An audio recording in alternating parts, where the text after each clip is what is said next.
د بلخ ولایت د سپورت او بدني روزنې ریاست په مرسته د مرکز او ولسوالیو یو شمېر شلو لوبډلو ترمنځ چې د والیبال سیالۍ پیل شوې وې د کفایت ټیم په اتلولۍ پای ته ورسېدې.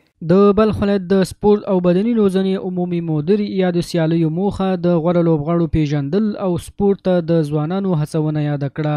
نوموړي د بلخ ولایت د سپورت فدراسیون سره د هر ډول همکارۍ ژمنه وکړه. هغه همدارنګه په سینا سټیډیوم کې د والیبال لپاره د یو میدان جوړولو ژمنه هم وکړه. موږ ان شاء الله د والیبال لپاره یو سینا سټیډیوم په نظر کې نیولې دي چې هلته د هغوی لپاره د تمریناتو د مسابقاتو د تورنمنت زمینه برابره کړو.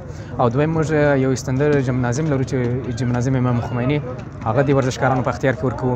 په همدې حال کې د والیبال فدراسیون رئیس وویل دغه سیالۍ چې د دېدادي ولسوالۍ په کوربتوب پیل شوې وي 2 میاشتې دوام وکړ چې 20 ټیمونو پکې برخه اخیستې وه او د کفایت ټیم په اتلولۍ پای ته ورسېدې. نوموړي د بلخ ولایت د سپورت ادارې نه مننه وکړه او د سپورت لپاره د لوبغالو نشتون او د یو شمېر نورو ستونزو یادونه وکړه. این مسابقات تحت نظر فدراسیون والیبال و با همکاری المپیک ولایت بلخ.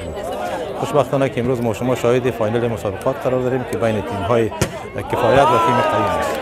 له بلې خوا څو تنو لوبغاړو سپورتي برنامو په ترسره کولو او د لوبغاړو په همیشني ملاتړ ټینګار وکړ.